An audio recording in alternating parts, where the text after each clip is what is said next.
لما كنت باللجوء ما أعطونا علاج.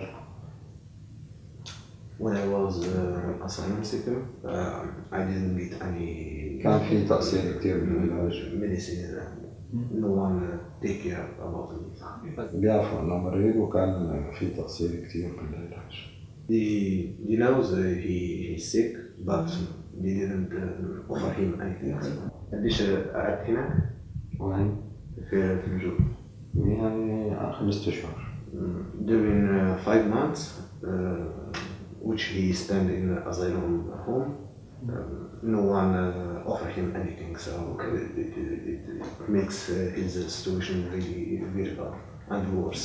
كان السكر كتير مرتفع معي، وكان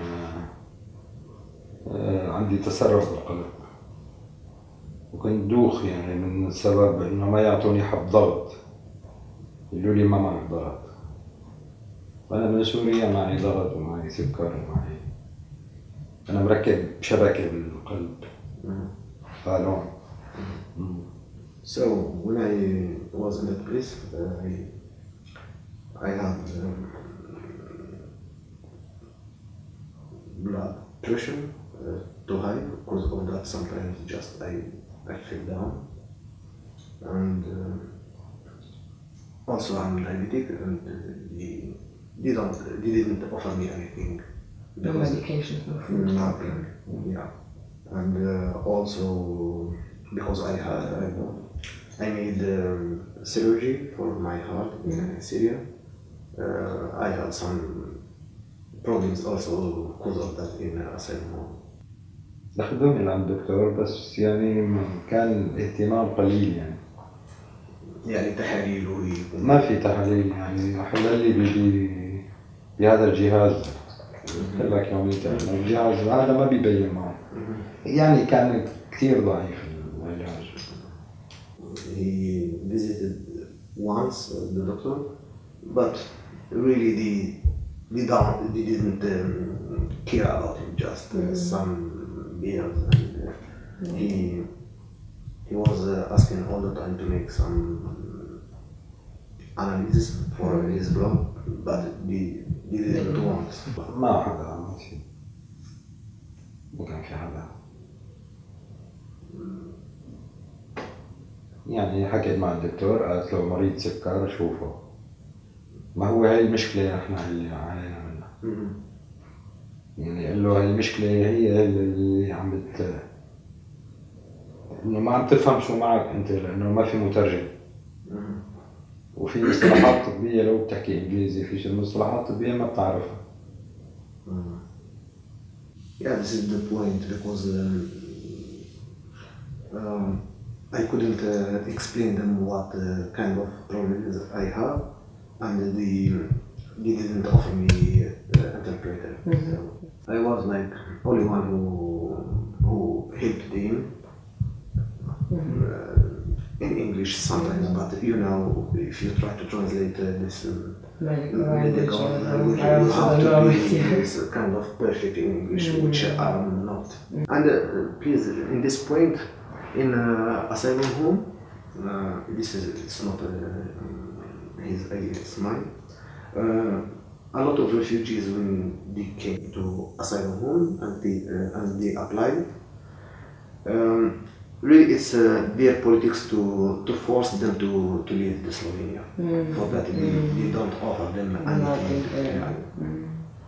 يعني حتى في أطباء يقولوا لنا إنه جيب مترجم معك.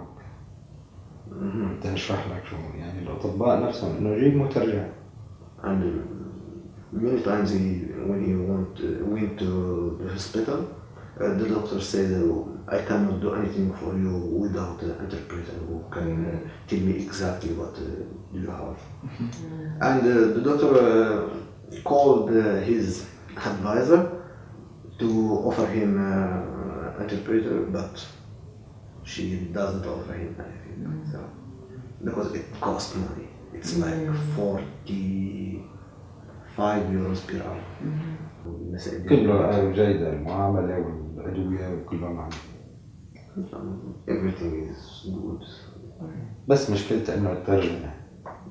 Only one problem is. يعني هلا. No, the translation. عندي وراء الله حكيم، عندي سي دي وراء ما بعرف شو فيهم.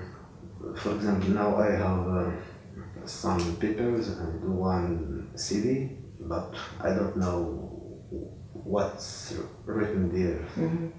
إنه شو هي شو مكتوب يعني شو. So, Just in written here.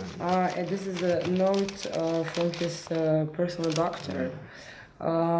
It's just about his checkup and his condition, what kind of medical treatment he received, and a little bit about his height, weight, and blood pressure. The treatment, it means that he has to eat right and exercise, and here are the pills.